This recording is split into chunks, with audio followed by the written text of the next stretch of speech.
بسم اللہ الرحمن الرحیم۔ گمنام ہیرو کے معزز ناظرین، السلام علیکم۔ آئیے چلتے ہیں کہانی کی طرف۔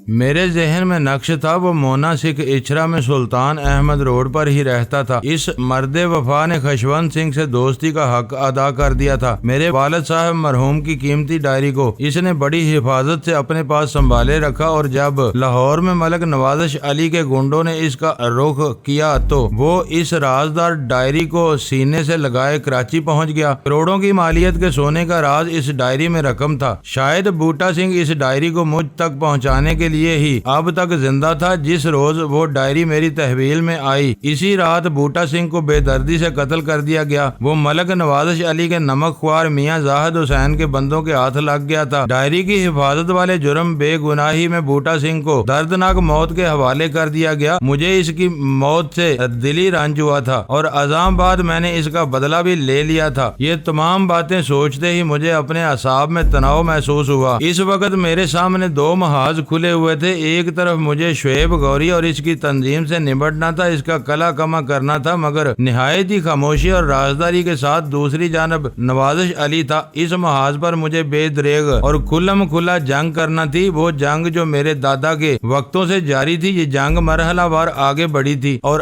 اب اس کا ڈراپ سین ہونے والا تھا۔ میں انہی سوچوں میں گم تھا کہ ٹیکسی ایک شاندار کوٹھی کے سامنے رکی۔ چوک شادمان کالونی کا بہت ہی خوبصورت اور دلکش علاقہ ہے، سر سبز و شاداب۔ اس کے پہلو سے ایک نہر گزرتی ہے، جس کے کناروں پر استادہ بلند و پست درخت صبح رام اور ٹھنڈی میٹھی ہوا میں جھومتے ہیں۔ وہ فضا کی فرحت آفرینی کو اپنے تن من میں اتار کر مستی میں بے خود حرکتیں کرتے ہیں۔ ان کی شاخیں اور پتے ایک دوسرے سے بغل گیر ہو کر اٹکیلیاں کرتے ہیں۔ پانی کی محو خرام سطح پر ان کا عکس بڑا دل فریب منظر پیش کرتا ہے۔ یوں محسوس ہوتا ہے جیسے وہ درخت ہوا میں نہ جھوم رہے ہوں، بلکہ نہر کے پانی میں اپنے حسن کا نظارہ کر رہے ہوں۔ صدف نے ٹیکسی ڈرائیور کو ادائیگی کے لیے پرس کی جانب ہاتھ بڑھایا تو میں نے اسے اس حرکت سے روکتے ہوئے کہا، مہمان کو یہ زیب نہیں دیتا جو تم کرنے کا ارادہ رکھتی ہو۔ اس کا ہاتھ رک گیا، پھر اس نے میری جانب شکست خوردہ نظر سے دیکھتے ہوئے کہا، ٹھیک ہے، اپنی منزل پر پہنچ کر ٹیکسی ڈرائیور سے تم خود ہی نمٹنا۔ ایک لمحے کا توقف کرنے کے بعد اس نے مجھ سے پوچھا، آئندہ تم سے رابطہ کیسے ہوگا وجی؟ میں نے تو تمہارا گھر بھی نہیں دیکھا۔ کوئی بات نہیں، میں نے بے پرواہی سے کہا، میں نے تو تمہارا ٹھکانہ دیکھ لیا ہے نا، میں خود تم سے رابطہ کروں گا۔ ویسے تم احتیاطاً یہاں کا فون نمبر بھی دے دو، ممکن ہے کسی وقت مجھے تمہاری ضرورت پڑ جائے۔ بڑے بڑے افسروں سے تمہارے بہت اچھے مراسم ہیں۔ میرا اشارہ کراچی ایئرپورٹ والے واقعے کی طرف تھا۔ صدف کے پاپا سرمد بخاری کے دوست اور ایئرپورٹ مینیجر ذوالفقار زیدی نے واقعی ڈارلنگ والے معاملے میں ہم سے بہت تعاون کیا تھا۔ میں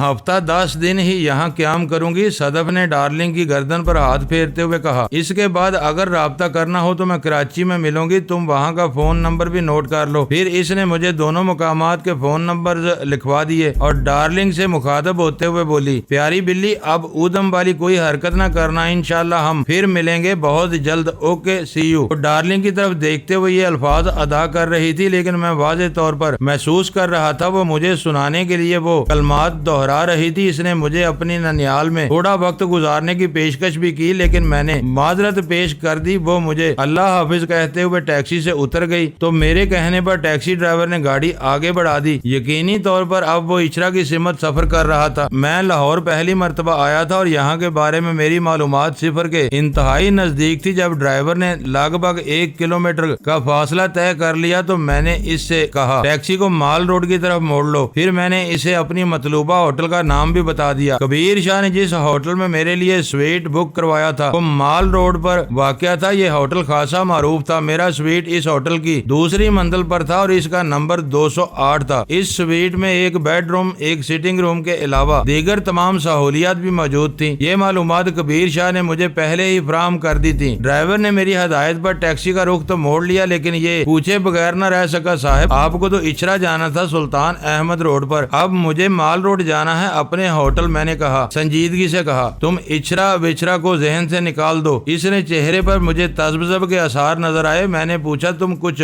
پریشان دکھائی دے رہے ہو؟ وہ صاحب جی، وہ تامل کرتے ہوئے بولا، بات یہ ہے کہ مال روڈ کا فاصلہ اچرا کی نسبت۔ میں نے جملہ مکمل ہونے سے قبل ہی اس کی بات کاٹ دی اور کہا، ٹھیک ہے، تم فاصلہ کی پرواہ نہ کرو، میں تمہیں زیادہ کرایہ دے دوں گا، اس بارے میں تمہیں فکر مند ہونے کی ضرورت نہیں۔ وہ مطمئن ہو کر لاہور کی شفاف سڑکوں پر ٹیکسی دوڑانے لگا۔ جب میں نے مذکورہ ہوٹل پہنچ کر اپنے سویٹ میں قدم رکھا تو میری ریسٹ واچ 11:30 کا وقت بتا رہی تھی۔ میں کوئی لمبی فضائی مسافت طے کر کے یہاں نہیں پہنچا تھا کہ تھکن کا سوال پیدا ہوتا، لیکن اس کے باوجود بھی میرا پورا وجود تھکان سے چور چور تھا اور آنکھوں میں شدید قسم کی جلن بھی ہو رہی تھی، جس کی وجہ یہ تھی کہ گزشتہ ساری رات میں بے حد مصروف رہا تھا اور مجھے ایک لمحے کو بھی آرام کا موقع نہیں مل سکا تھا۔ نیند لینا تو دور کی بات ہے، اس رات پہ در پہ ایسے ہنگامہ خیز حالات پیش آئے کہ مجھے مارا ماری سے فرصت نہ ملی۔ اس وقت میرا دل چاہ رہا تھا ایک بھرپور نیند کے لیے جوتوں سمیت بستر میں گھس جاؤں اور جب تک میرا جسم پھول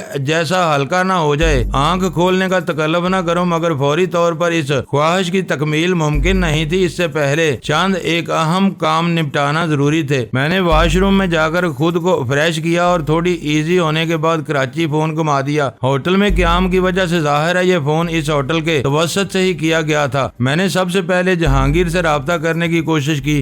گزشتہ شب میں نے اس کی اچھی خاصی مرمت کر ڈالی تھی، جس کے نتیجے میں ہماری دوستی وجود میں آئی تھی۔ اس کا بایاں شانہ جوڑ سے خاصا متاثر ہوا تھا، اوپر کا سامنے والا ایک دانت جڑ سے اکھڑ گیا تھا اور میرے دلدار خنجر نے اس کی گردن پر متعدد مہلک کٹس لگائے تھے۔ اس کے لیے فی الحال اتنی سزا کافی تھی، باقی سزا وہ مرحلہ وار مجھ سے دوستی نبھا کر کاٹ لیتا۔ تیسری یا چوتھی گھنٹی پر دوسری طرف ریسیور اٹھا لیا گیا۔ میں نے ایئر پیس میں جہانگیر کی انتہائی محتاط ہیلو سنی۔ اس کی آواز میں بے پناہ خوف اور تردد پایا جاتا تھا۔ ہیلو جہانگیر، یہ میں ہوں، وجدان، میں نے تیز آواز میں کہا۔ اچھا تم ہو؟ اس کے منہ سے اطمینان بھری آواز برآمد ہوئی۔ کیا تم لاہور پہنچ گئے یا ابھی کراچی ہی میں موجود ہو؟ میں اس وقت لاہور سے بات کر رہا ہوں، میں نے کہا۔ اوہ، وہ طویل سانس کھینچ کر رہ گیا۔ کیا بات ہے جہانگیر، تم کچھ گھبرائے ہوئے لگ رہے ہو؟ کچھ نہیں، بلکہ بہت زیادہ گھبرایا ہوا ہوں، وہ صاف گوئی کا مظاہرہ کرتے ہوئے بولا۔ میں نے استفسار کیا، آخر بات کیا ہے؟ تمہاری گھبراہٹ کا سبب کیا ہے؟ وجدان، تمہارے جانے کے بعد یہاں بڑی گڑبڑ ہو گئی ہے۔ کیسی گڑبڑ؟ میں نے پوچھا۔ فواد ہاتھ سے نکل گیا ہے۔ یہ کیسے ہو گیا بھائی؟ وہ تو تمہارے فلیٹ میں بے ہوش پڑا تھا۔ ہاں وجدان، وہ بے ہوش پڑا تھا، وہ تائیدی انداز میں بولا، لیکن پتہ نہیں اس کی بے ہوشی کب ختم ہوئی اور وہ کس وقت فلیٹ سے نکل گیا۔ میں نے الجھن زدہ لہجے میں کہا، تو یہ کیسی عجیب بات کر رہے ہو؟ جب میں تمہارے فلیٹ سے رخصت ہوا تو فواد بیڈ روم کے فرش پر بے سود پڑا تھا۔ ڈرائنگ روم والی میٹنگ کے دوران میں ہمارے درمیان یہی طے ہوا تھا کہ ہمارے جاتے ہی تم فواد کا ایسا بندوبست کر دو گے کہ وہ تمہارے پاس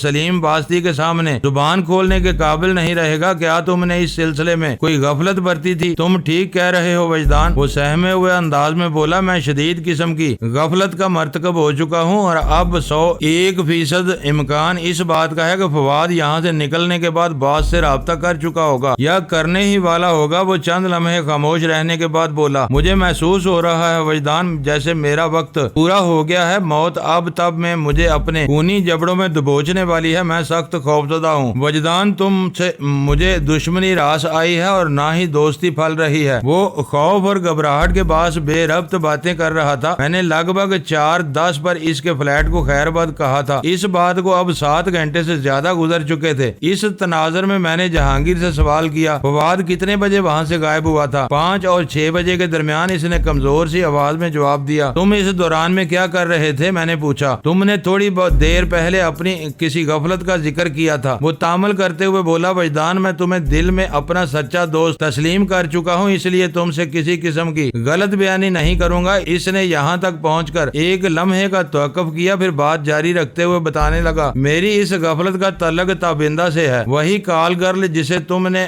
باتھ روم میں بند رہنے کا حکم دیا تھا۔ بات کچھ میری سمجھ میں آنے لگی، تاہم وضاحت کی خاطر میں نے پوچھا، تابندہ بیچ میں کہاں سے آ گئی؟ اس نے بتایا، جب تم دونوں یہاں سے رخصت ہو گئے تو اسی وقت تابندہ باتھ روم سے نکل آئی، شاید اس نے تمہاری گفتگو سن لی تھی، تمہارے جاتے ہی اس نے خود کو محفوظ سمجھا اور تمہاری اجازت کے بغیر وہ باتھ روم سے باہر آ گئی اور اسی وقت میرے دماغ کو پتا نہیں کیا ہو گیا۔ اس نے ایک بوجھل سانس خارج کی اور سلسلہ کلام کو جوڑتے ہوئے بولا، وہ حرافہ اس وقت مجھے پہلے سے کہیں زیادہ حسین و سنگین نظر آ رہی تھی۔ ہم اسے 2000 روپے کے عوض رات بھر کے لیے اپنے فلیٹ پر لائے تھے۔ رقم کی ادائیگی پیش کی اس کے ایجنٹ کو ہم کر چکے تھے۔ تابندہ فوری طور پر وہاں سے جانا چاہتی تھی، وہ چلی جاتی تو ہمارے 2000 بھی چلے جاتے۔ تابندہ کے سراپا میں ایسا خمار تھا کہ میں بے خود ہو گیا۔ فواد والے انتہائی اہم معاملے کو بھول کر میں تابندہ کو دوسرے کمرے میں لے گیا۔ اس وقت میرے سر پر صرف ایک ہی بھوت سوار تھا، اور وہ یہ کہ مجھے اپنے 2000 ڈوبنے سے بچانا چاہیے۔ اس رقم کی ایک ایک پائی تابندہ سے وصول کرنا ہے۔ وہ ایک لمحے کے توقف کے بعد اضافہ کرتے ہوئے بولا، اس کے بعد کیا ہوا ہوگا تم بخوبی اندازہ لگا سکتے ہو۔ اندازہ تو میں لگا چکا ہوں جہانگیر، میں نے اس کی عقل پر ماتم کرتے ہوئے کہا۔ ہوس نے تمہاری آنکھوں پر ایسی دبیز پٹی باندھ دی تھی کہ تم اپنے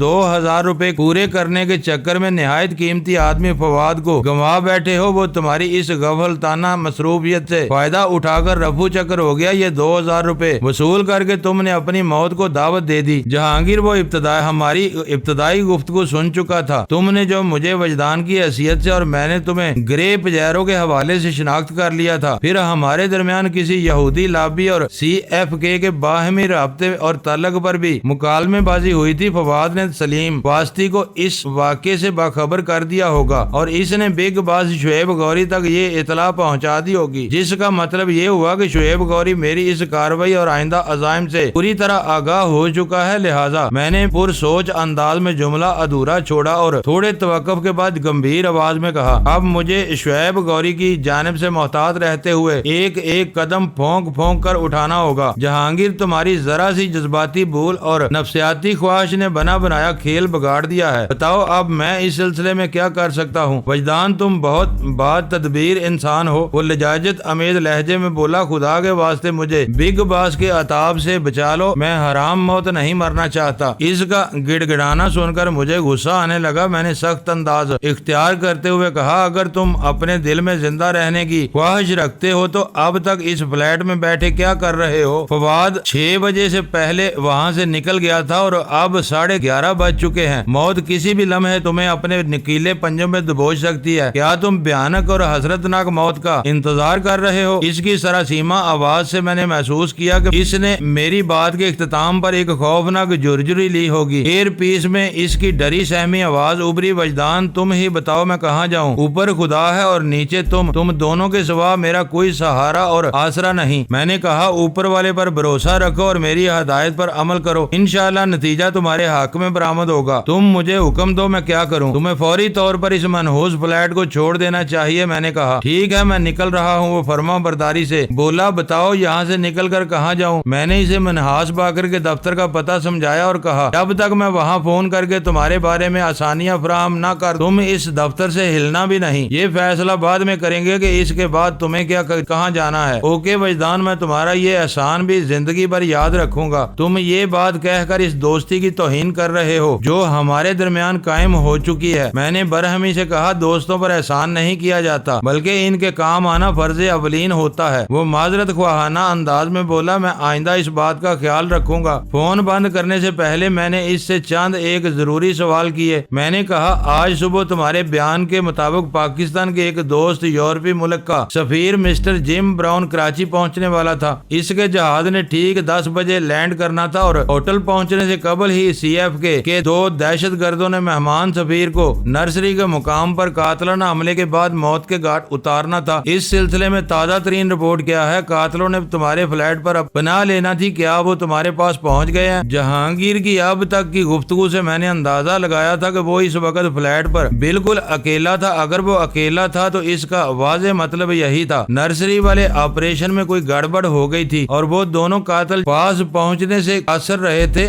10 گزرے ہوئے بھی 1.5 گھنٹہ بیت گیا تھا۔ جہانگیر نے میرے سوالات کے جوابات میں بتایا، اس سلسلے میں خود میں بھی بہت پریشان ہوں۔ نجیب اللہ اور سراج احمد نے جم براؤن کو موت کے گھاٹ اتارنے کے بعد مختلف مراحل سے گزر کر ٹھیک 10:30 بجے میرے پاس آنا تھا، لیکن ابھی تک نہ تو وہ آئے ہیں اور نہ ہی اوپر سے کسی قسم کے احکام۔ لگتا ہے کوئی لمبی ہی گڑبڑ ہو گئی ہے۔ ہاں لگتا تو یہی ہے، میں نے پرخیال انداز میں کہا۔ جتنی لمبی گڑبڑ ہو چکی ہے اس سے بھی کہیں زیادہ طویل و عریض گڑبڑ ہونے والی ہے، لہذا تم فی الفور اس فلیٹ سے نکل کر میرے بتائے ہوئے مقام پر پہنچنے کی کوشش کرو۔ میں بعد میں پھر کسی وقت تم سے رابطہ کروں گا۔ 5 منٹ کے وقفے سے میں نے دوسرا فون منہاس باقر کو کیا۔ اس وقت میری ریسٹ واچ 11:50 بجا رہی تھی۔ منہاس سے فوراً رابطہ ہو گیا کیونکہ وہ دفتر ہی میں موجود تھا۔ فون پر میری آواز سنتے ہی وہ جوشیلے لہجے میں بولا، وجدان تمہارے لیے ایک بہت بڑی خوشخبری ہے، جم براؤن کا ایک بال بھی بانکا نہیں ہوا ہے۔ رائٹ، یو آر رائٹ، وہ اپنے جوش کو دباتے ہوئے بولا۔ تفصیلات بڑی سنسنی خیز ہیں، ہم نے متوقع قاتلوں کو گرفتار کر لیا ہے، ہم سے مراد ہماری پولیس۔ میں نے سراہنے والے انداز میں کہا، مبارک ہو منہاس صاحب، آپ کی زبانی اس کامیابی کی تفصیل سننے سے پہلے میں آپ کو بتانا چاہتا ہوں ابھی تھوڑی دیر بعد یہاں جہانگیر آپ کے دفتر پہنچنے والا ہے، اس کی جان کو سخت خطرہ ہے، آپ اسے اپنا دیں گے اور اس کی حفاظت کا بھی بندوبست آپ ہی کے ذمہ ہے۔ اس کے بارے میں تفصیلی بات بعد میں ہوگی، فی الحال آپ ذہن میں یہ بات رکھیں کہ جہانگیر کی حیثیت میرے ایک دوست کی سی ہے۔ تم جہانگیر کی طرف سے بے فکر ہو جاؤ وجدان، وہ تسلی امیز لہجے میں بولا، اس کی حفاظت اور نگہداشت اب میری ذمہ داری ہے، وہ تمہارا دوست ہے، میرے لیے بس اتنا ہی کافی ہے۔ میں نے مطمئن ہونے کے بعد کہا، ٹھیک ہے منہاس صاحب، اب آپ مجھے سفیر مسٹر جم براؤن کے بارے میں بتائیں۔ وہ بتانے لگا، تمہاری فراہم کردہ اطلاعات نے میرے اندر کھلبلی مچا دی تھی، وہ کوئی اور شخص اگر مجھے اس بارے میں بتاتا تو میں اس کی بات پر دھیان نہ دیتا، مگر تمہاری تو بات ہی دوسری ہے، میں تم پر آنکھیں بند کر کے اعتماد کرنے لگا ہوں وجدان، یہ آپ کی محبت ہے منہاس صاحب، میں نے اس کے خاموش ہوتے ہوئے کہا۔ وہ بولا، محکمہ پولیس کے ایک ڈی ایس پی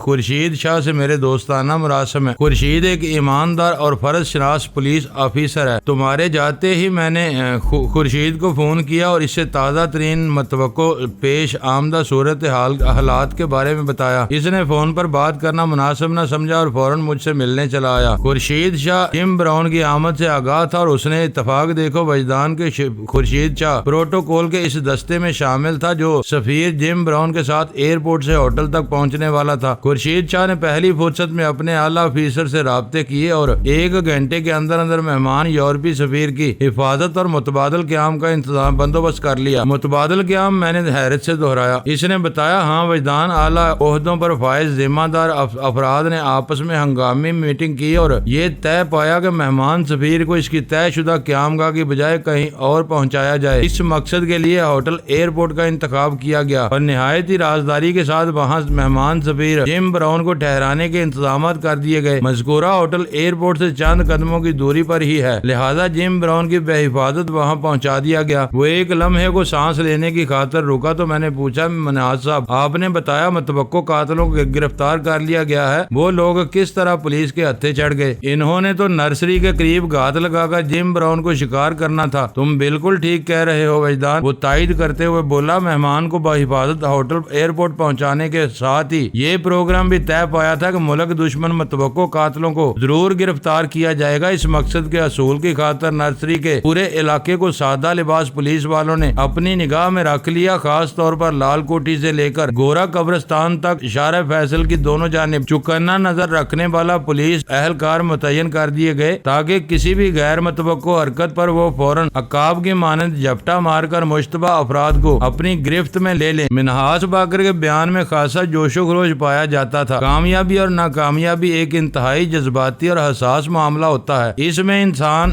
خود پر اختیار نہیں رکھ پاتا۔ بعض اوقات کسی خوشی کے موقع پر پھرتے جذبات سے انسان کے آنسو نکل آتے ہیں اور کبھی غم کی صورت حالات میں آنکھ سے ایک قطرہ نہیں ٹپکتا۔ غم و خوشی اور کامیابی اور ناکامیابی انسان کو بے اختیار کر دیتی ہے۔ منہاس باقر بھی اس وقت کچھ اسی قسم کی کیفیت سے گزر رہا تھا۔ تم جانتے ہو وجدان، پروٹوکول کی گاڑیاں ہائی سپیڈ پر چلتی ہیں تاکہ کہیں سے انہیں نشانہ نہ بنایا جا سکے۔ 160 سے اوپر رفتار کو ٹارگٹ بنانا ناممکنات میں سے۔ پھر جو تم نے بتایا تھا کہ نرسری کے مقام پر کوئی مصنوعی ایمرجنسی پیدا کر کے اس پروٹوکول کی سپیڈ کو کم کرنے یا انہیں روکنے کی کوشش کی جائے گی، تو بالکل ویسا ہی ہوا۔ پروٹوکول میں سب سے آگے ٹریفک پولیس کا دستہ موجود ہے، اس کے پیچھے پولیس والوں کا دستہ، پولیس والوں کے عقب میں مہمان شخصیت کو رکھا جاتا ہے، اس وی وی آئی پی شخصیت کے پیچھے پھر پولیس کا ایک کورنگ دستہ موجود ہوتا ہے۔ ہمارے اس ڈرامے میں جم براؤن کی گاڑی موجود نہیں تھی، چنانچہ طے یہ پایا کہ پولیس کے دونوں دستوں میں فاصلہ بڑھا دیا جائے اور اگر نرسری کے کسی مقام پر رکاوٹ پیدا کی جائے تو وہاں ضرور بریک لگائے جائیں۔ متوقع قاتلوں کو پکڑنا مقصود تھا، اس لیے ہر قسم کی صورتحال کے لیے سب کے ذہن تیار تھے۔ جم براؤن کی گاڑی کو غیر موجود پا کر قاتل بکھلا جاتے اور اس بوکھلاہٹ میں ان سے کوئی ایسی فحش غلطی سرزد ہو جاتی جس کی بنا پر وہ پولیس کی پکڑ میں آ جاتے۔ منہاس باقر ذرا دیر کو رکا تو میں نے کہا قاتلوں کو پکڑنے کا منصوبہ خاصا دلچسپ ہے لیکن خطرناک بھی۔ پولیس نے اس قسم کا فیصلہ کر کے ہائی رسک لیا تھا۔ وجدان عام طور پر ہماری پولیس کسی طرح کا رسک لینے کی عادی نہیں۔ منہاج باقر نے بات کو آگے بڑھاتے ہوئے کہا لیکن D S P Khurshid Shah کا شمار ان پولیس آفیسرز میں ہوتا ہے جو اپنے مقصد کے حصول کی خاطر جان کی بازی لگانے سے بھی دریغ نہیں کرتے۔ پھر جیم براؤن والا معاملہ ملکی عزت و وقار کا مسئلہ تھا۔ اگر اس یورپی سفیر کو کچھ ہو جاتا تو پوری دنیا میں پاکستان کی بہت رسوائی ہوتی۔ ان حالات میں پولیس کو ہائی رسک لینا پڑا۔ جانتے ہو اس چال کا کیا نتیجہ برآمد ہوا؟ متوقع قاتلوں کو کیسے گرفت میں لیا گیا میں نہیں جانتا تھا، اس لیے جلدی سے کہا آپ بتائیں منہاس صاحب۔ اس نے بتایا پروٹوکول میں شامل ٹریفک پولیس کے ہر اول دستے نے جیسے ہی نرسری کا پل کراس کیا فٹ پاتھ کے قریب کھڑا ایک نوعمر لڑکا بھاگتا ہوا سڑک پر آ نکلا۔ اس نے اپنے دونوں ہاتھوں میں 2 بالٹیاں اٹھا رکھی تھی، ایک بالٹی میں بنے ہوئے چنے اور دوسری میں بنی ہوئی مکئی تھی۔ لڑکے کی عمر 12-13 سال رہی ہوگی۔ اس عمر کے بچوں کو تم نے بالٹیاں اٹھائے شہر میں مونگ پھلی مکئی اور چنے بیچتے دیکھا ہوگا۔ مزے کی بات یہ ہے کہ اس لڑکے کے تعاقب میں ایک شخص بھی سڑک پر آ گیا۔ وہ اس کے پیچھے بھاگتے ہوئے مسلسل آواز بلند گالیاں دے رہا تھا اور ساتھ ہی اسے جیب کترا، چور، حرامی اور جانے کیا کیا کچھ کہتا چلا جا رہا تھا۔ ان دونوں کو دیکھ کر پہلی نظر میں یہی بات سمجھ میں آئی تھی کہ وہ اس آدمی کی جیب کاٹ کر فرار ہو رہا تھا۔ سڑک کے عین وسط میں پہنچ کر بالٹی بردار لڑکا منہ کے بل گرا۔ بالٹیاں اس کے ہاتھ سے چھوٹ کر دور جا گریں اور ان میں موجود مکئی چنے کے دانے سڑک پر دور دور تک بکھر گئے۔ وہ لڑکا اپنے تعاقب کی پرواہ کیے بغیر بڑی تیزی سے اپنے مال کو سمیٹنے میں مصروف ہو گیا۔ وہاں موجود ٹریفک پولیس والے چیخ چیخ کر انہیں روڈ سے ہٹنے کو کہہ رہے تھے مگر وہ دونوں جیسے کسی کی بات پر دھیان نہیں دے رہے تھے۔ لڑکا تو تندہی سے اپنے کام میں مصروف تھا اور اس کے پیچھے آنے والا شخص لڑکے کو پکڑنے کی کوشش میں ہاتھ پاؤں چلا رہا تھا۔ یہ پورا واقعہ بمشکل 5 سیکنڈ میں پیش آیا ہوگا۔ اگلے ہی لمحے پولیس کی گاڑیاں موقع پر پہنچ گئیں، پھر ان کے ٹائروں کی تیز چرچراہٹ فضا میں گونجی۔ طے شدہ پروگرام کے تحت پولیس والوں نے گاڑیاں روک لی تھیں۔ بریکس کی آواز کے ساتھ ہی سروس روڈ سے ایک ہونڈا 125 تیزی سے نکلی۔ اس موٹر سائیکل پر 2 افراد سوار تھے جنہوں نے اپنے چہروں کو چھپانے کے لیے ہیلمٹ لگا رکھے تھے۔ پیچھے بیٹھے ہوئے شخص کے ہاتھ میں ایک خطرناک گن واضح طور پر نظر آ رہی تھی۔ موٹر سائیکل کا رخ اشارہ فیصل کی جانب تھا۔ وہ یقینی طور پر جیم براؤن کی گاڑی پر فائرنگ کی خاطر آگے بڑھے تھے لیکن اسی اثنا میں پولیس والوں کا پچھلا دستہ بھی موقع پر پہنچ گیا۔ پولیس والے متوقع قاتلوں کی سازش سے پیشگی آگاہ تھے اور یہ سارا ڈرامہ محض انہیں گرفتار کرنے کے لیے رچایا گیا تھا، لہذا موٹر سائیکل سوار فوراً ان کی نگاہ میں آ گئے۔ پہلے سے ریڈ الرٹ پولیس والوں نے ہونڈا 125 کے ٹائروں کو نشانہ بناتے ہوئے اپنی تیار گنوں کے دانے کھول دیے۔ اس فائرنگ میں ان دونوں کے پاؤں بھی شدید زخمی ہو گئے اور موٹر سائیکل سڑک کے کنارے الٹ گئی۔ مستعد پولیس والوں نے پیچھے بیٹھے ہوئے مسلح شخص کو گن سیدھی کرنے کا موقع بھی نہیں دیا تھا۔ پھر چند سیکنڈ میں ان دونوں موٹر سائیکل سواروں کو پولیس نے اپنی تحویل میں لے کر آہنی زیور سے آراستہ کر دیا۔ کن گن بردار کا نام سراج احمد اور اس کے ساتھی کا نام نجیب اللہ معلوم ہوا ہے۔ پولیس کی تفتیش جاری ہے، تاہم ابھی تک انہوں نے زبان نہیں کھولی لیکن ان کی مزاحمت طول نہیں پکڑے گی۔ پولیس زبان بندی اور لب کشائی کے 101 ہنر جانتی ہے۔ میں حیرت اور خوشی سے ملے جلے جذبات کے ساتھ منہاس باقر کی رپورٹ سن رہا تھا۔ جہانگیر نے مجھے متوقع قاتلوں کے یہی نام بتائے تھے جو پولیس والوں کے ہتھے چڑھے تھے۔ سب سے اہم بات یہ تھی کہ میرا ملک ایک بہت بڑی بدنامی سے بچ گیا تھا۔ میں نے منہاس باقر سے پوچھا وہ چنے مکئی والے لڑکے اور اس کا غسیلہ تعاقب کرنے والے شخص کا قصہ کیا ہوا؟ وہ اس معاملے کے اہم کردار ہیں۔ پولیس نے ان دونوں کو بھی گرفتار کر لیا ہے۔ منہاس باقر نے بتایا انہیں اس ڈرامے میں کردار ادا کرنے کے لیے خریدا گیا تھا۔ بھاری معاوضے کے لالچ نے انہیں یہ خطرناک رول کرنے پر مجبور کر دیا۔ لڑکے کا نام بخت واحد ہے اور دوسرے شخص کا نام امداد علی پتا چلا ہے۔ بخت واحد کا تعلق ایک مفلوق الحال گھرانے سے ہے اور چنے مکئی وغیرہ بیچنا اس کا ذریعہ روزگار ہے۔ بخت واحد اور امداد علی نے وہ خطرناک حرکت نجیب اللہ وغیرہ کے کہنے پر بھاری رقم کے لالچ میں کی تھی۔ حصول رزق حلال کو اسی لیے عین عبادت کا درجہ دیا گیا ہے، میں نے پرخیال انداز میں کہا، ورنہ پیٹ کا دوزخ جانے کیسے کیسے شرمناک چکروں میں پھنسانے کے لیے تیار رہتا ہے۔ تم ٹھیک کہتے ہو وجدان، وہ تائیدی انداز میں بولا۔ اب پولیس اس غریب چنے بیچنے والے لڑکے کو ناکوں چنے چبانے پر مجبور کر دے گی۔ ہمارے درمیان درمیان اس تازہ ترین موضوع پر مزید چند باتیں ہوئی۔ پھر باقر منہاس نے پوچھا تم تو خیریت سے لاہور پہنچ گئے ہو نا؟ میں نے اس بات میں جواب دیتے ہوئے کہا اب تک تو اس طرف مکمل خیریت ہے، انشاءاللہ آئندہ بھی خیریت ہی رہے گی۔ وہ پوری یقین لہجے میں بولا فرید پاشا میرا بہت ہی پرخلوص دوست ہے، میں نے آج صبح فون کر کے اسے تمہارے بارے میں بتا دیا ہے، اس سے کسی قسم کی مدد لینے میں ہچکچاہٹ کا مظاہرہ نہ کرنا، وہ تمہارے لیے بہت مفید ثابت ہو سکتا ہے۔ میں نے پوچھ لیا مثلاً کس سلسلے میں وہ مفید ثابت ہو سکتا ہے؟ بھائی تمہارے مشن کے سلسلے میں۔ میں چونکا، میں آپ کی بات سمجھا نہیں۔ وہ وضاحت کرتے ہوئے بولا وجدان تم اپنی ساتھی ساحل کی بازیابی کے لیے لاہور گئے ہو نا؟ وہ تمہارے ایک دیرینہ دشمن اول کے قبضے میں پہنچ چکی ہے یا پہنچنے والی ہے۔ تمہارا دشمن لاہور کے ایک سرحدی گاؤں موزہ رکھا والی کا با اثر زمیندار چودھری ہے۔ کیا میں غلط کہہ رہا ہوں؟ آپ بالکل درست کہہ رہے ہیں جناب، میں ابھی تک الجھن زدہ تھا، مگر آپ کے دوست فرید پاشا کا رکھاں والی یا چودھری نوازش علی سے کیا تعلق ہے؟ وہ ٹھہرے ہوئے لہجے میں بولا ان دونوں چیزوں سے بلا شبہ اس کا کوئی تعلق نہیں، لیکن وہ اس سلسلے میں تمہاری بھرپور مدد کر سکتا ہے۔ دراصل فرید پاشا ایک صاحب حیثیت زمیندار خاندان کا فرد ہے، اس کے خاندان کے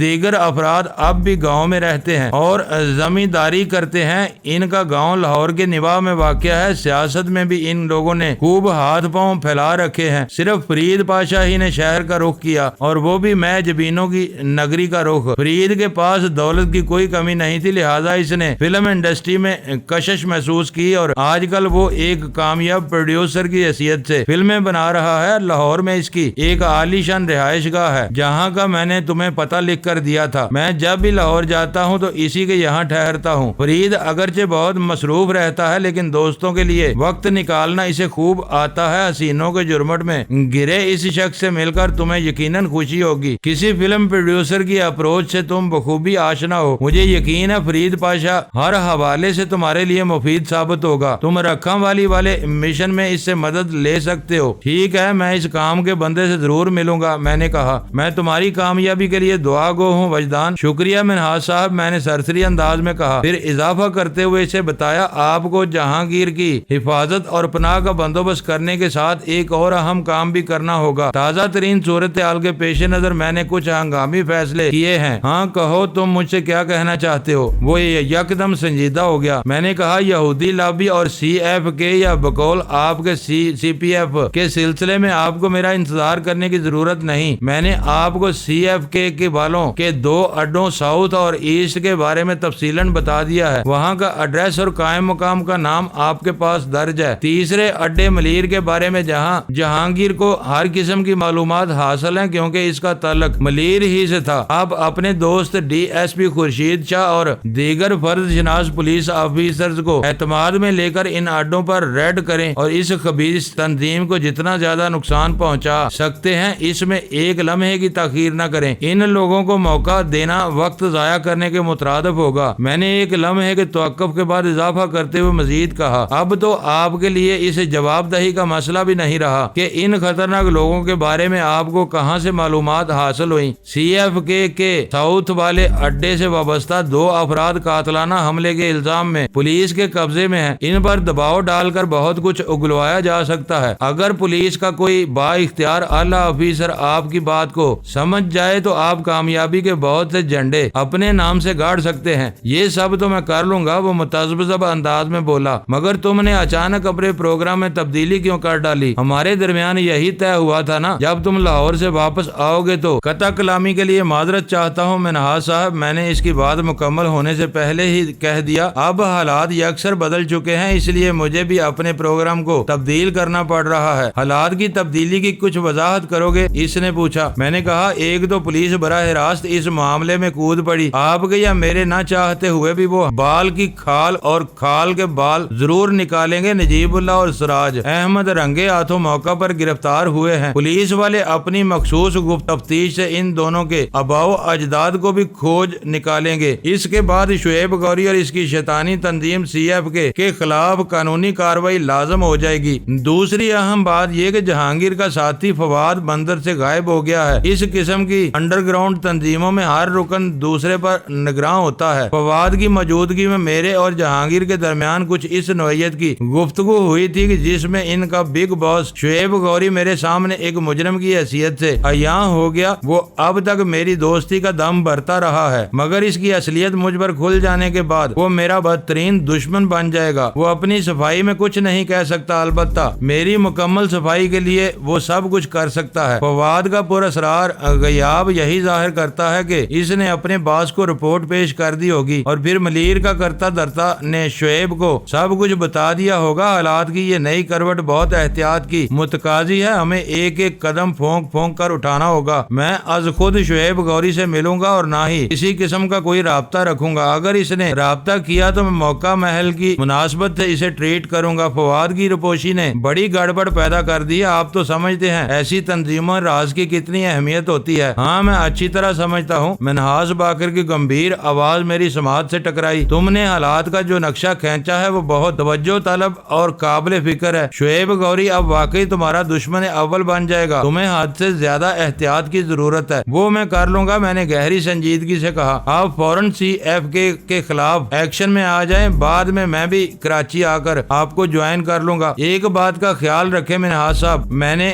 ٹھہرے ہوئے لہجے میں کہا، کہیں بھی کسی بھی مرحلے پر میرا ذکر نہیں آنا چاہیے۔ آپ اپنے کرائم رپورٹر شہزاد کو سامنے رکھ کر یہ کھیل بڑی خوبصورتی سے کھیل سکتے ہیں۔ شہزاد ایک بیدار مغز اور خاصا چلتا پھرتا پرزا قسم کا بندہ ہے، مجھے امید ہے وہ ضرور کوئی بڑا کام کر دکھائے گا۔ ویسے بھی گاہے بے گاہے آپ سے رابطہ کرتا رہوں گا۔ وہ جذباتی ہو گیا۔ اوکے مائی سن، میں کچھ کرتا ہوں۔ منہاس کا مائی سن کہنا مجھے بہت اچھا لگا۔ سنگاپور والا انسپیکٹر چیانگ شو بھی مجھے اسی انداز میں پکارتا تھا جو من کو بہت بھلا لگتا تھا۔ اس انداز میں جو اپنائیت اور خلوص پنہا ہے اسے الفاظ میں بیان کرنا ممکن نہیں۔ الفاظ چاہے کسی بھی زبان کے کیوں نہ ہو، وہ انسانی جذبات اور احساسات کی مکمل ترجمانی یا عکاسی نہیں کر سکتے۔ الفاظ کو محض ایک وسیلے یا سہارے کے طور پر استعمال کیا جا سکتا ہے، وہ جذبات کا نعم البدل نہیں ہو سکتے۔ اپنے محبوب سے بے پناہ محبت کا اظہار ممکن نہیں، یہ کہہ کر کام چلا لیا جاتا ہے۔ جہاں تم پر نثار کرتا ہوں۔ میری سماعت سے منہاس باقر کی اپنائیت امیز آواز ٹکرائی۔ وجدان، تمہیں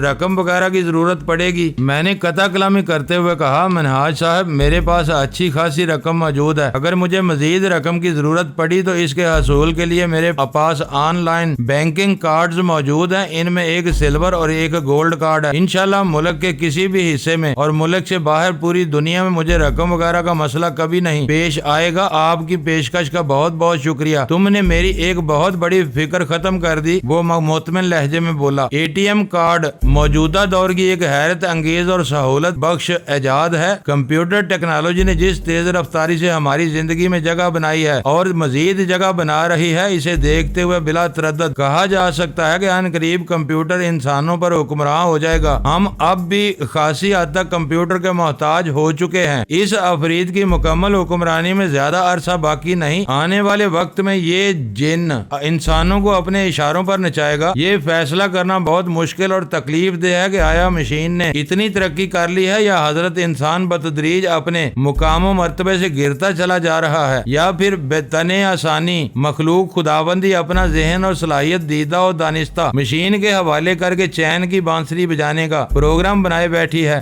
بہرحال ATM کارڈ خاصے کی چیز ہے۔ کمپیوٹر کے ماہرین نے اکاؤنٹ ہولڈر کے لیے بہت آسانیاں پیدا کر دی۔ مزے کی بات یہ ہے کہ بعض عقل کل قسم کے لوگ ATM کارڈ کو آل ٹائم منی کہہ کر اپنی علمیت جاڑتے رہتے ہیں۔ منہاس باقر نے حسرت امیز لہجے میں کہا، وجدان کتنا ہی اچھا ہوتا کہ تم شبانہ کی شادی کے موقع پر میرے پاس ہوتے۔ اس کی رخصتی میں اب چند روز باقی ہیں۔ مجھے اس غیر حاضری کا سخت افسوس ہے جناب۔ میں نے تہ دل سے کہا، میری دلی دعا ہے کہ آپ خوش اسلوبی سے اپنا فریضہ ادا کر سکیں۔ آپ میری مجبوریوں کا اندازہ لگا سکتے ہیں۔ الوداعیہ کلمات کے بعد میں نے ریسیور کو کریڈل کر دیا۔ صبح کراچی ایئرپورٹ پر میں نے ہلکا پھلکا ناشتہ کیا تھا۔ اب مجھے ٹھیک ٹھاک بھوک محسوس ہو رہی تھی۔ میں نے روم سروس کو کہہ کر اپنے کمرے میں ہی لنچ منگوا لیا۔ گرما گرم خوش ذائقہ کھانا معدے میں اترا تو بدن میں سوئی ہوئی تھکن انگڑائی لے کر بیدار ہو گئی۔ کوئی جائے فرار نہ پا کر میں بیڈ پر دراز ہو گیا اور آئندہ 5 منٹ میں نیند کی حسین اور کیف آور وادی میں قدم رکھ چکا تھا۔ ٹیلی فون کی گھنٹی پر میری آنکھ کھل گئی۔ میں نے آنکھیں ملتے ہوئے دیوار گیر کلاک پر نگاہ ڈالی۔ کلاک 3 کا وقت بتا رہا تھا۔ اس کا مطلب یہی تھا کہ میں بمشکل 1.5 گھنٹہ سویا ہوں۔ مجھے سونے سے قبل ہوٹل والوں کو یہ ہدایت کر دینا چاہیے تھی کہ نیند کے دوران میں وہ کوئی کال نہ دیں۔ اسی بھول کا خمیازہ تھا کہ فون کی گھنٹی نے مجھے بیدار ہونے پر مجبور کر دیا۔ میں نے ان خیالات کو ذہن سے جھٹکتے ہوئے ریسیور اٹھایا۔ ہیلو، میں نے ماؤتھ پیس میں کہا۔ دوسری جانب ہوٹل کا آپریٹر تھا، اس نے جلدی سے کہا، سر آپ کے لیے کراچی سے کال ہے، شعیب غوری صاحب بات کریں گے۔ شعیب غوری کے نام نے مجھے چونکا دیا اور میں ایک جھٹکے سے اٹھ کر بیٹھ گیا۔ ٹھیک ہے، لائن تھرو کرو، میں نے تحکمانہ لہجے میں آپریٹر سے کہا۔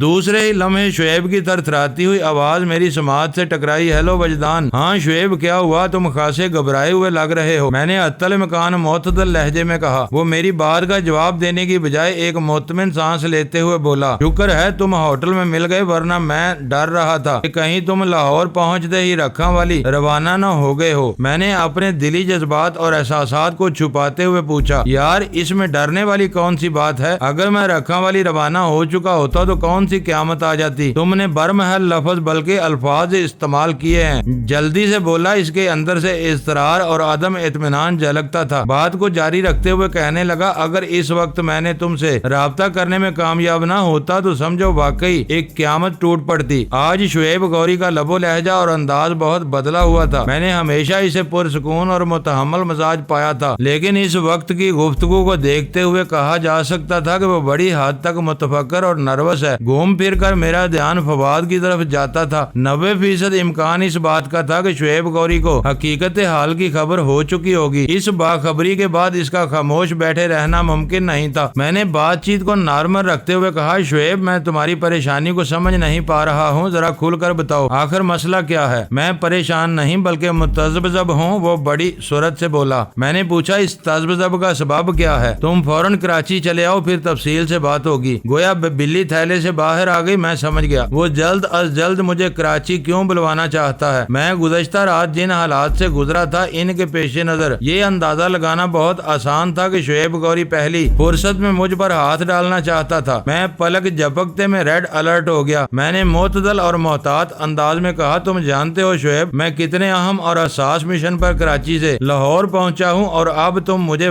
فوراً واپس بلا رہے ہو۔ یار بات ہی کچھ ایسی ہے کہ تمہیں پہلی فرصت میں کراچی آ جانا چاہیے۔ آخر ایسی کیا بات ہو گئی؟ وجدان، تمہارے لیے میرے پاس دو نہایت ہی اہم اور سنسنی خیز خبریں ہیں۔ اس کا لب و لہجہ واپس لوٹ آیا۔ اس کا مطلب یہی تھا وہ اب تک اپنے تئیں بھرپور اداکاری کر رہا تھا۔ اگر میں حقیقت حال سے آگاہ نہ ہوتا تو اس کی ایکٹنگ کو سچ مان لیتا۔ میں نے کہا، شعیب وہ دو خبریں جلدی سے مجھے سنا دو۔ ایک خبر خوشی کی ہے اور دوسری افسوسناک۔ وہ سنجیدگی سے بولا۔ میں نے کہا، تم جانتے ہو میں کوئی کمزور انسان نہیں ہوں، بری سے بری خبر کو بھی نہایت تحمل سے سن سکتا ہوں۔ تم بے فکر ہو کر مجھے کوئی بھی اچھی بری خبر سنا سکتے ہو۔ میں نے سن رکھا ہے جب آپ کے پاس کسی کے لیے یک بے یک خوشی اور غمی کی خبریں موجود ہوں تو پھر پہلے خوشی کی خبر سنانا چاہیے اور بعد میں غمی کی۔ وہ فلسفیانہ انداز میں بولا، پہلی خبر ذہن پر جو تاثر قائم کرے گی اس کے بال بوتے پر دوسری خبر سے نپٹا جا سکتا ہے، اس لیے میں تمہیں فون پر صرف خوشی کی خبر سناؤں گا، دوسری خبر کراچی آنے پر تم تک پہنچائی جائے گی۔ میں نے اس کھیل میں اپنی شراکت جاری رکھتے ہوئے کہا، کیا خوشی کی خبر اتنی ہی زیادہ اہم ہے کہ میں اپنا مشن نامکمل چھوڑ کر فوراً کراچی آ جاؤں؟ اس خبر کا تعلق براہ راست تمہارے مشن ہی سے ہے۔ اس نے کہا، کیا مطلب؟ میں اچھل کر رہ گیا۔ وہ بولا، میں نے تمہاری ساتھی ساحل کو ٹریس کر لیا ہے، وہ ادھر کراچی ہی میں ہے۔ جہنم مکانی میاں زاہد حسین نے تم سے جھوٹ بولا تھا، یہ کیسے ہو سکتا ہے؟ میں نے الجھن زدہ لہجے میں بے ساختہ کہا۔ وہ حتمی لہجے میں بولا، یہ ہو چکا ہے وجدان، میں بھلا کیا تم سے جھوٹ بولوں گا؟ تم یہاں آ کر خود اپنی آنکھوں سے دیکھ سکتے ہو۔ آج رات کو میں تمہاری ساتھی کو بحفاظت اپنی تحویل میں لے لوں گا۔ تھوڑی سی پلاننگ کے بعد میں ساحل کو حاصل کرنے میں کامیاب ہو جاؤں گا۔ تم سیدھے ساؤتھ چلے آؤ۔ میں نے کبیر شاہ کو تمام ضروری ہدایت دے دی ہے۔ میں سیکنڈ کے 1000ویں حصے میں سمجھ گیا کہ شعیب مجھے گھیرنے کے لیے ایک گہری سازش کے تانے بانے بن رہا تھا۔ وہ مجھے جلد از جلد اپنے ہاتھ میں لینا چاہتا تھا۔ وہ یہ بات اچھی طرح جانتا تھا کہ مجھے شکار کرنے کے لیے ساحل سب سے زیادہ دلکش چارہ ثابت ہوگی۔ اس نے جہانگیر اور فواد کو پیش آنے والے واقعات کا ذکر نہیں کیا تھا اور نہ ہی ساؤتھ کے ناکامیاب مشن کا کوئی ذکر کیا تھا۔ اس کی سوچ تمام تر اس نقطے پر فوکس تھی کہ کسی طرح مجھے اپنے قابو میں کر لے۔ اس کے ارادے اس کی بدنیتی کی چگلی کھاتے تھے۔ میں نے لوہا لوہے کو کاٹتا ہے کہ مصداق شعیب سے کہا، یار یہ تو بہت بڑی خبر ہے، تم اتنے یقین سے بتا رہے ہو تو مجھے بھی مان لینا چاہیے۔ تم نے متعدد مواقع پر میری بھرپور ساتھ دیا ہے۔ میں تم جیسے مخلص دوست پر آنکھیں بند کر کے کہ بھروسہ کر سکتا ہوں، لیکن میں نے دانستہ جملہ ادھورا چھوڑ دیا۔ وہ جلدی سے بولا، لیکن کیا وجدان؟ میں نے تامل کرتے ہوئے کہا، لیکن پتہ نہیں فوری طور پر کراچی کے لیے کوئی فلائٹ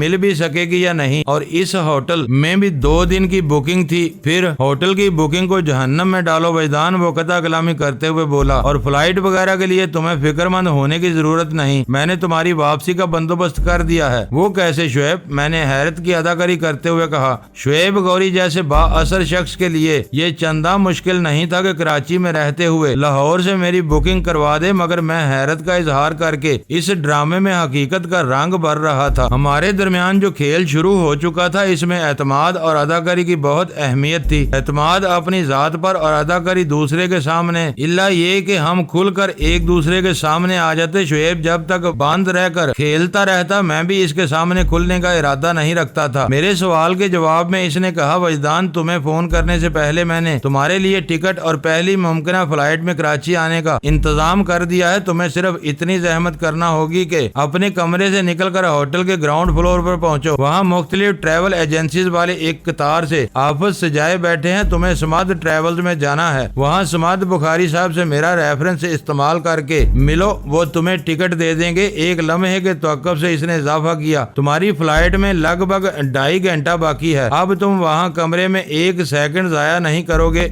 اوکے مائی ڈیئر، میں نے منافقت آمیز لہجے میں کہا، میں نکل رہا ہوں۔ پھر میں نے پوچھا، کیا میں باقاعدہ چیک آؤٹ ہو جاؤں یا کوئی ضروری نہیں ہے؟ وہ جلدی سے بولا، سب سے اہم یہ ہے کہ تمہیں ہوٹل سے نکلنا ہے، بس اسی پر توجہ دو۔ اور وہ بری خبر؟ میں نے اچانک پوچھا، اس کے بارے میں کوئی کلیو نہیں دو گے؟ میں چاہتا ہوں خوشخبری تمہارے ذہن پر اپنا تاثر پختہ کر لے تو میں تمہیں اس بری خبر سے آگاہ کروں۔ اس نے دوستانہ انداز میں کہا، جب تک میں تمہاری ساتھی ساحل کو تمہارے پاس نہیں پہنچا دیتا، وہ بری خبر میرے ہونٹوں سے نکل کر تمہارے سماعت سے رسائی حاصل نہیں کرے گی۔ اتنا تو بتا سکتے ہو اس خبر کا تعلق کس چیز سے ہے؟ وہ گمبھیر آواز میں بولا، متروک کنویں سے برآمد ہونے والے سونے کو کیا ہوا ہے؟ میں نے تشویشناک لہجے میں کہا، جو بھی ہوا ہے میں سنبھال لوں گا۔ وہ بولا، تم اس خوشی کے موقع پر اپنے ذہن پر کوئی بوجھ مت ڈالو، میں ہوں نا، سب ٹھیک ہو جائے گا۔ Okay, wish you good luck وجدان۔